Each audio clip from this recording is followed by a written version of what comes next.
Pernah nggak sih ngerasa ada pelajaran sekolah yang, aduh, bosen banget dan kayaknya nggak nyambung sama sekali sama hidup kita?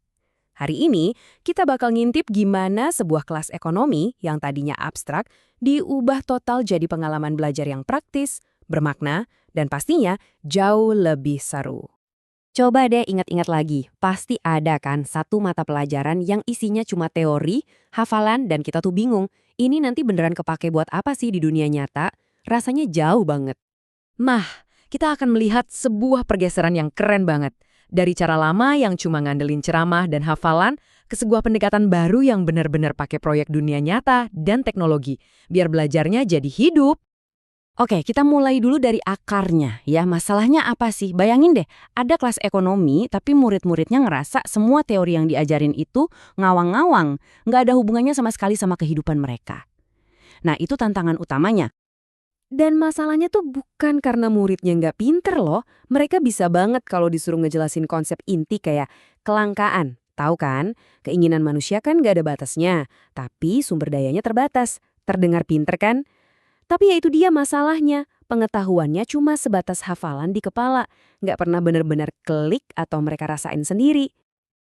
Jadi kalau kita rangkum, tantangannya tuh ada beberapa.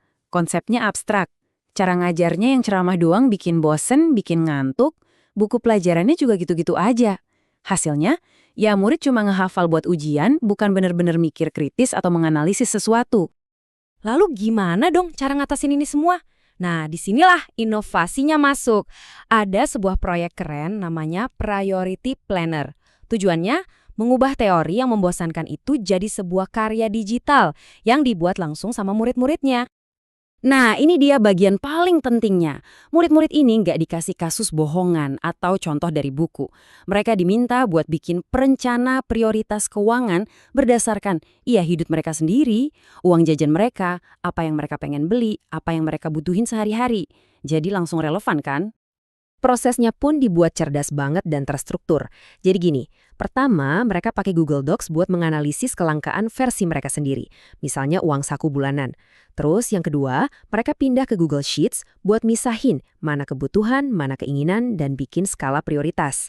Ketiga, nah ini serunya, mereka pakai Canva buat ngubah data tadi jadi infografis yang keren. Dan terakhir, mereka harus presentasi ngejelasin kenapa mereka milih prioritas itu. Keren kan? Dan inilah inti dari semuanya. Proyek ini sukses ngehubungin teori ekonomi sama pilihan-pilihan nyata dalam hidup mereka. Contohnya gini, uang saku bulan ini mending buat langganan streaming game atau ikut kursus online ya. Tiba-tiba, konsep kelangkaan yang tadinya abstrak itu jadi sesuatu yang, wah, personal banget. Oke, sekarang pertanyaannya, berhasil nggak sih cara ini? Yuk kita lihat hasilnya. Kita bakal ukur dampak nyata dari pendekatan baru yang super inovatif ini. Dan hasilnya, wow, bener-bener transformasi. Coba lihat deh perbandingan sebelum dan sesudahnya ini. Keterlibatan murid yang tadinya pasif, sekarang melonjak drastis. Pemahaman mereka juga berubah. Dari yang cuma hafal definisi, jadi bisa beneran nganalisis kasus nyata. Bahkan, cara mereka pakai teknologi juga jadi jauh lebih canggih. Ini perubahan yang luar biasa sih. Dan lihat deh nilainya. Dari yang rata-ratanya 75, nilai proyek mereka meroket sampai 88. Ini bukan cuma soal angka ya, tapi ini cerminan pemahaman mereka yang jauh lebih dalam dan keterampilan yang benar-benar mereka pakai. Angka yang satu ini nunjukin segalanya. Lebih dari 85% peningkatan dalam keterlibatan aktif siswa. Artinya apa?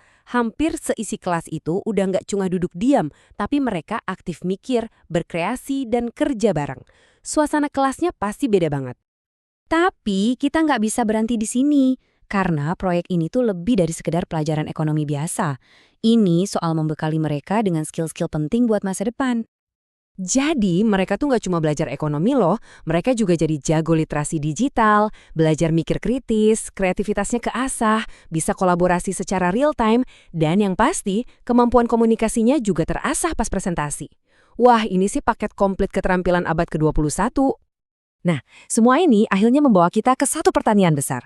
Coba deh kita bayangin, gimana jadinya kalau setiap pelajaran di sekolah itu bisa serelevan dan sepraktis ini? Kira-kira apa ya dampaknya buat generasi penerus kita nanti?